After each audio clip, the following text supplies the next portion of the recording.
continuación damos paso a la segunda ponencia de este primer bloque, que va a ser expuesta por Itxaro Latasa, precisamente. Itxaro es licenciada en Geografía y doctora por la Universidad de Aix-Marseille. Trabaja en la Universidad del País Vasco, Euskal Herriko Unibertsitatea, desde 1995 y lo ha hecho primero en el Departamento de Geografía y Ordenación del Territorio y actualmente desarrolla la docencia en la Escuela Técnica Superior de Arquitectura, donde es profesora titular y ejerce funciones docentes e investigadoras dentro del área de urbanística y ordenación del territorio. Los diferentes proyectos de investigación en los que participa en los últimos años confluyen todos en torno a la sostenibilidad, siempre desde tres enfoques o temáticas diferentes pero convergentes: el paisaje de la ordenación del territorio y el urbanismo. O sea, paisaje, ordenación del territorio y urbanismo. Esta actividad se canaliza a través de tres grupos de investigación, de los que Itxaro forma parte: Lurraldeon, de la UPV-EU, Gobefter, Minelco Interestatal, liderado desde la Universidad de Valencia, y Ecopol, grupo consolidado desde el Gobierno vasco. Asimismo, colabora en numerosos contratos de investigación a través de la OTRI, la Oficina de Transferencia de Resultados de la Investigación, fundamentalmente en el ámbito de la co-creación y participación ciudadana de proyectos públicos relacionados con el paisaje sostenible.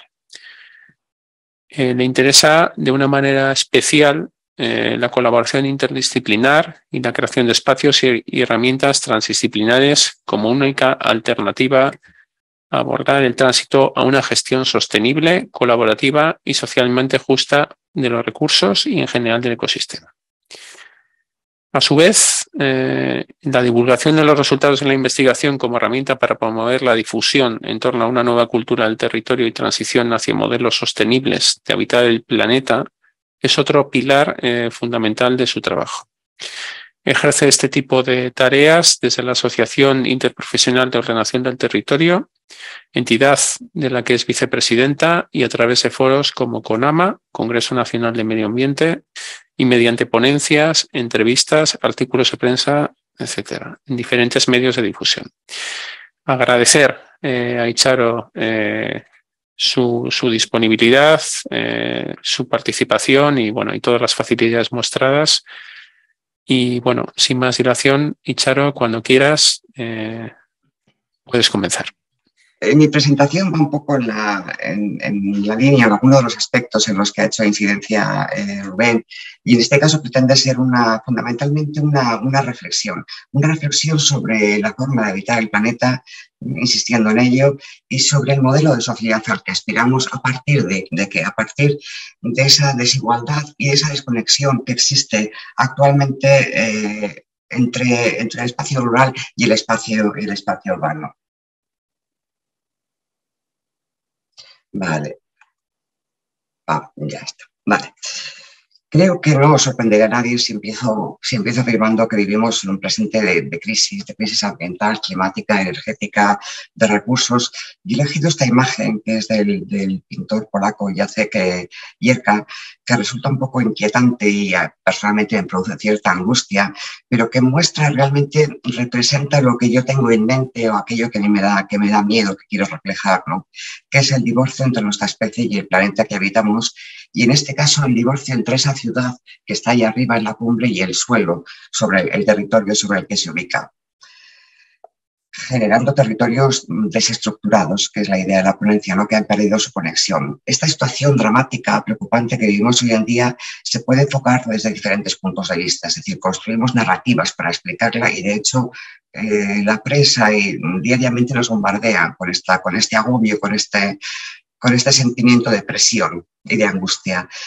Son problemas que es un plan multidimensional, porque son problemas ambientales, son problemas sociales, son problemas económicos que están estrechamente interrelacionados o relacionados. Es el cambio climático, es el agotamiento de recursos, es la excesiva urbanización, la pobreza energética, las migraciones. Entonces, la forma de plantearlo, la forma de construir esa narrativa de la que se hablaba, es el primer intento de respuesta o de interpretación de la situación. Yo lo voy a enfocar como un problema de ruptura entre, como muestra la imagen, esa pintura de Jacek, entre la ciudad y el campo, que es una manifestación más de la ruptura entre el ser humano y la naturaleza. Desde que las posibilidades técnicas nos permiten traer los alimentos, bueno, los alimentos y todo tipo de objetos desde lejos, almacenarlos en cámaras frigoríficas, etcétera, y en grandes almacenes, se ha perdido la conciencia de la estrecha dependencia que tenemos con nuestro entorno. Lo que comemos, lo que nos vestimos o los trastos que usamos nos llegan desde muy lejos y sin responder en el caso de los alimentos a los ciclos naturales. Por eso, a modo de referente, voy a buscar la ciudad medieval, un prototipo, una imagen de ciudad medieval un poco peliculera que realmente duró muchos siglos hasta la revolución, digamos, industrial y el desarrollo fundamentalmente en el siglo XX del transporte individual. Pero quiero utilizar esta imagen para recordar momentos históricos en los que necesariamente vivíamos más conectados a la naturaleza, a los ciclos naturales, y en los que la ciudad tenía esa estrecha dependencia que hemos perdido con su entorno rural más inmediato. Estamos viendo en pantalla dos imágenes que representan la ciudad medieval. Bueno, en realidad lo que vemos es esa muralla que habitualmente la rodeaba y algunos edificios asomando por detrás. Observamos una ciudad claramente delimitada por su muralla de protección, separando nítidamente dos mundos, el extramuros y el intramuros. Ahora bien, pese a esa separación física de ambos territorios, el espacio rural y urbano, lo que ocurre extramuros, a este lado de la muralla, da cuenta de esa interacción a la que aludía antes, es decir, son los agricultores los que vemos trabajando en primer plano de las dos imágenes, los que nos recuerdan que dentro de la ciudad se produce nada, bueno, si hay algunos muertos o muy poco, de lo que consume esa ciudad y que la alimentación de todo ese colectivo que vive intramuros depende de lo que se produce en el campo circundante. Por su parte, los artesanos en el interior de la ciudad proporcionan a los habitantes del campo vestido, calzado, herramientas, etc. Es decir, lo que pretende mostrar es una imagen de una ciudad medieval, insisto, fue así durante muchos siglos, con una nítida y física separación, pero sobre todo con una estrecha interrelación, con una economía de proximidad obligatoria. Hoy uno de los objetivos es caminar hacia una economía de proximidad, a la minimización del transporte, y es lo que ocurría en estos momentos, ¿no? Es decir, los perecederos, eso que consumían, llegaban del campo circundante y no de kilómetros muy lejos, ¿vale? La ciudad contemporánea ha desvanecido la idea de límite, es decir, de un espacio contenido, una muralla, y actualmente la ciudad se desborda en función de intereses conocidos y variados sobre el campo circundante, como si el campo circundante fuera una reserva infinita de suelo a disposición del desarrollo urbano, a merced de él, y como salir de una chistera. Pero también se ha perdido la conexión y la interdependencia, ¿vale? Durante buena parte del siglo XX y lo que llamamos el XXI, la relación entre la ciudad y el entorno se ha roto. Hay una ruptura física, pero es una ruptura física, funcional y social. He querido hablar de una ruptura física para referirme a la pérdida de esos enlaces físicos que conectaban la ciudad y el campo, es decir, me refiero a esos caminos que te permitían ir de un punto a otro y que en gran parte han desaparecido, la red de caminos tradicionales. La relación entre ambos ha perdido también ese carácter funcional porque ya no funcionan, es decir, como espacios complementarios e interdependientes. La ciudad ya no se nutre de su entorno rural y el entorno rural obtiene sus productos, los hace llegar de puntos cada vez más lejanos y a través de empresas de comercio electrónico, etc.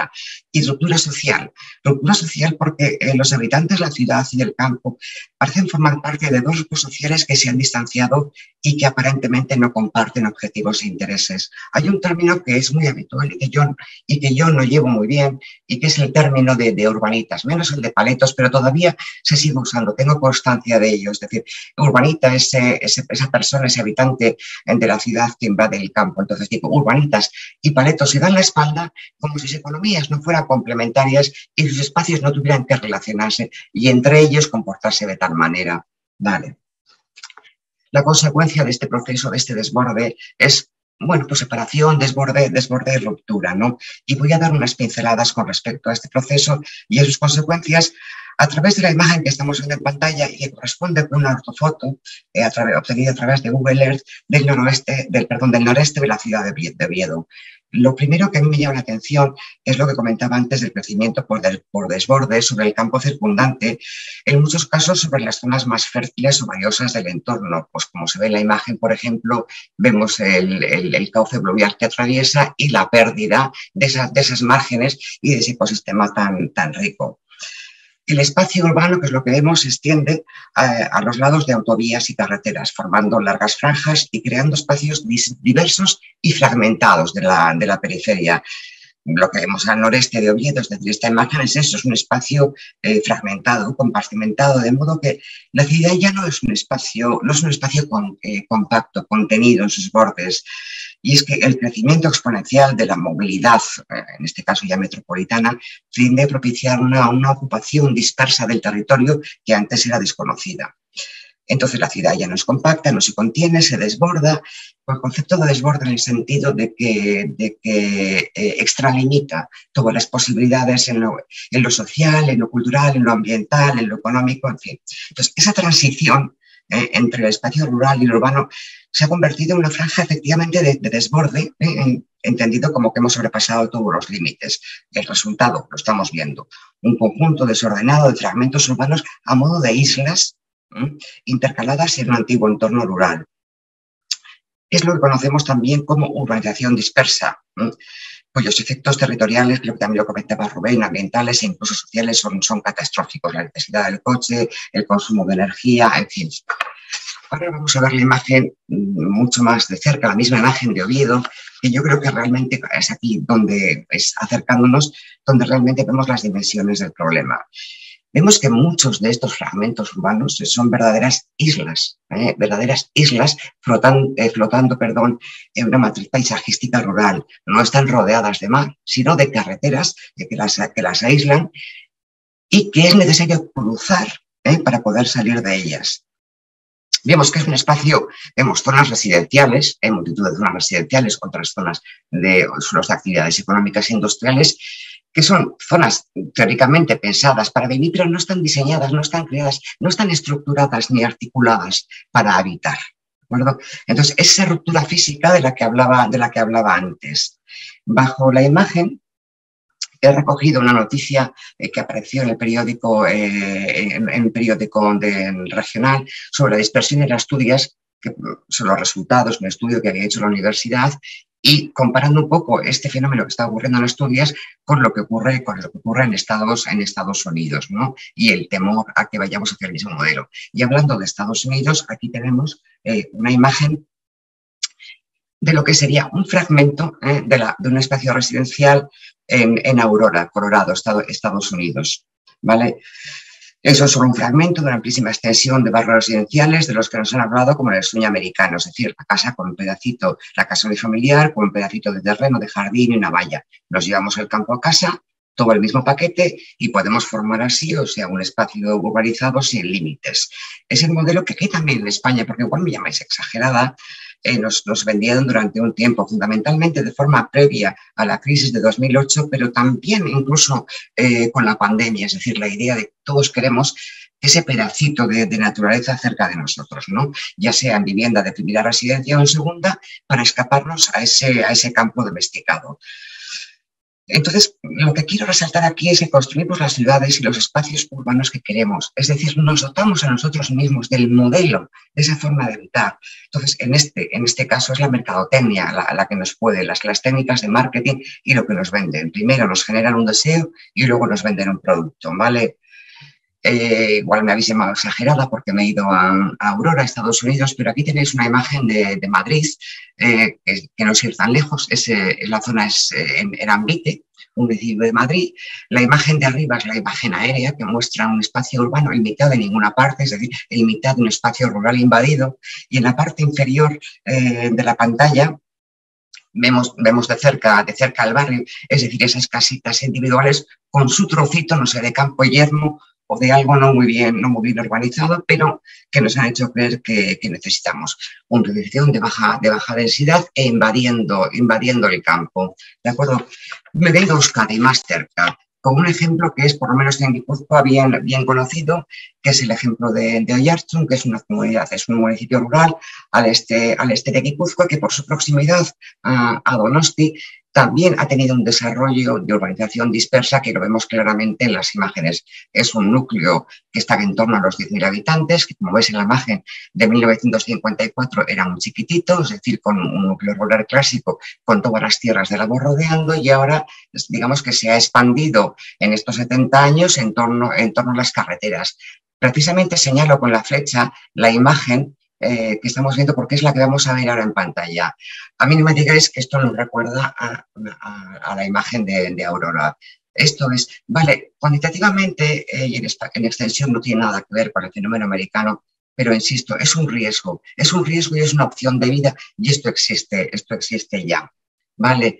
En esta ocasión, en la siguiente, lo que quiero enseñaros es la imagen de Urnieta, que también es otra localidad de Guipúzcoa, en este caso para mostrar uno de esos municipios también muy cercanos a Donosti, por lo tanto han sufrido la expansión derivada de su proximidad, que ha quedado realmente asfixiado, encerrado dentro de los límites que le han impuesto las infraestructuras de comunicación. La primera línea que vemos en pantalla es la del ferrocarril, estamos hablando de la década de 1860, principios de la década. Después, más recientemente, en 2009, la autovía ha asfixiado el norte, digamos, y todavía más recientemente, bueno, aquí tenemos la carretera que sale de la autovía para ir a los polígonos industriales, que es una carretera de una jerarquía importante que impide, digamos, el tránsito a pie. Y por último, digamos, la parte aérea del ferrocarril de alta velocidad. Creo que la imagen es suficientemente expresiva y temo estar alargándome demasiado.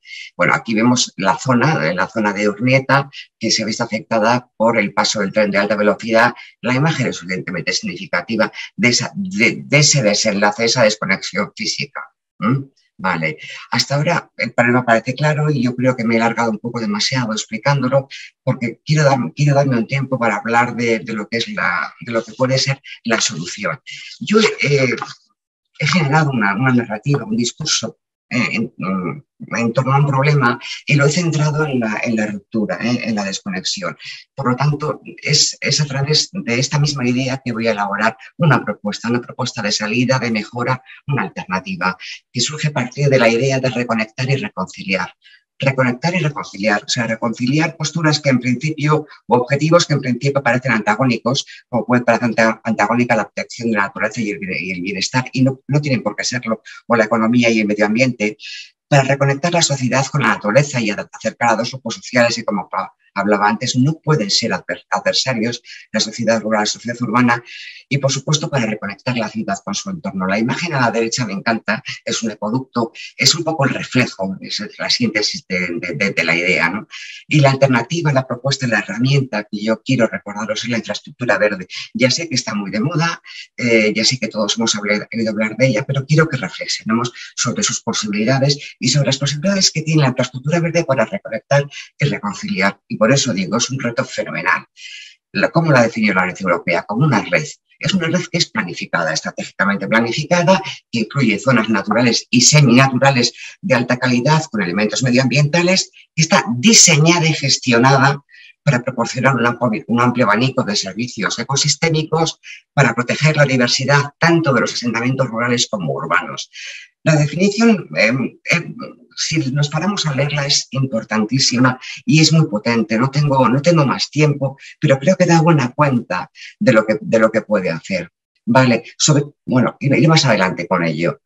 Creo que sí. Vale, vamos a ver. Aquí tenemos, a partir de aquí voy a hablar unos ejemplos de cómo en los últimos años diversas entidades, diversos ayuntamientos han intentado unir ese espacio rural y ese espacio urbano divorciados, que se dan la espalda, que están físicamente separados, con comunidades sociales que no se admiten, que no se quieren, que se reprochan cosas.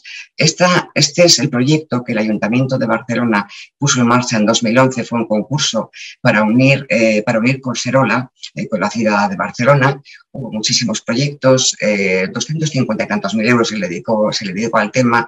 No sé exactamente cómo evolucionar, me imagino que muchos de los proyectos, la mayoría, no se han puesto en marcha, pero son ideas muy importantes. En este caso, el que fue ganador del concurso, si no estoy equivocada, fue el proyecto de micropaisajes, para estimar, para querer, para amar Collserola. El concurso de las 16 puertas de Collserola, que eran 16 contactos entre la ciudad y la montaña, y en este caso pretendía la integración del parque a través de unos conectores naturales y de unas intervenciones de micropaisaje, digamos, muy sencillas, pero muy importantes, que recuperaban, por ejemplo, muros de piedra y que creaban topografías, recreaban topografías previas y paisajes culturales. Este es otro de los proyectos. Este no fue ganador, y a mí me interesó ponerlo precisamente porque lo que trata es de salvar uno de esos importantes cortes brutales que existen entre la ciudad y nuestro entorno, que es una autopista de X multitud de carriles, y lo que pretendía en estos casos, poco más se puede hacer que establecer un puente a forma de conducto y demás, pero sí generar un pasillo a ambos lados, que sea un pasillo de paso, un pasillo en el cual podemos circular de forma más integrada entre la ciudad y el campo. En este caso vemos el anillo verde de Vitoria, que todos conocemos muy bien, pero es un paso más el anillo, que es la recuperación que están haciendo de suelos industriales al oeste de la ciudad, al amparo del proyecto Life Urban Clima 2050, y que pretende crear un anillo exterior, en este caso que haga mejor la unión, que permita el paso, el tránsito entre ese espacio rural y el espacio urbano. En este caso traigo el ejemplo. Es un modelo que viene de la Comunidad Autónoma de Valencia, que fue una de las primeras en incorporar, digamos, a su corpus jurídico el concepto de infraestructura verde.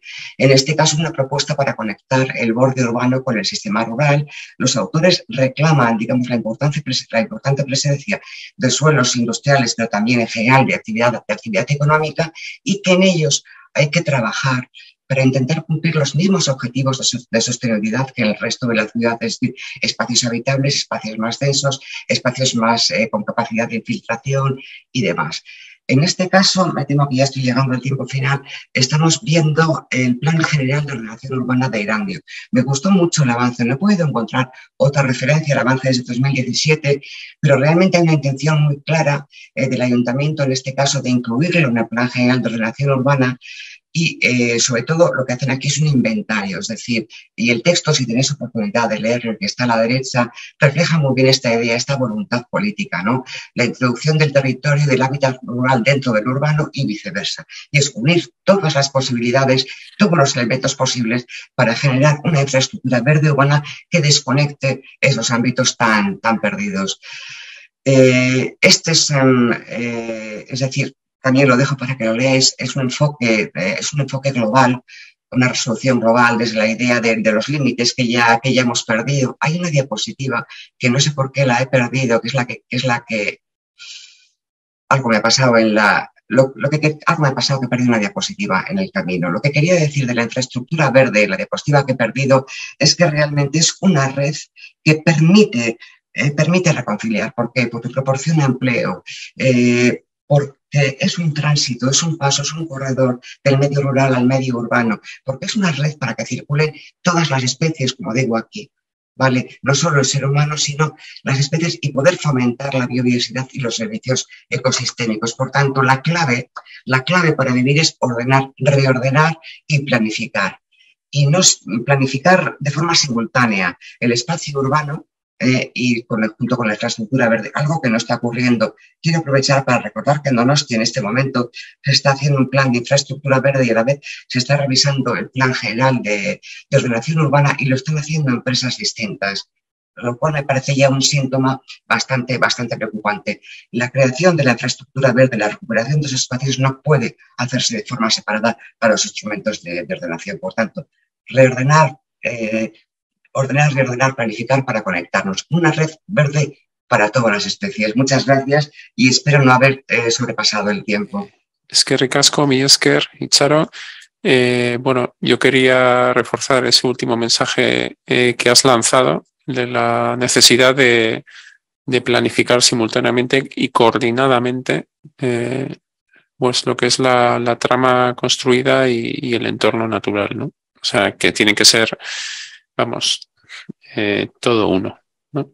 No sé si tenemos alguna pregunta. No tenemos preguntas. Nos hemos ido un poquito de tiempo. Y bueno, quizás luego ya en la mesa redonda van a salir seguro temas relacionados con la ponencia que, bueno, que ha resultado muy interesante. Yo con alguna pregunta me he quedado con las ganas de hacer, pero bueno, ya luego seguro que la mesa redonda sale. Y bueno, agradecer de nuevo tu disponibilidad, implicación y bueno, y la ponencia que nos has mostrado. Eskerrik asko, Itxaro, y Geroarte, hasta luego, hasta la mesa redonda.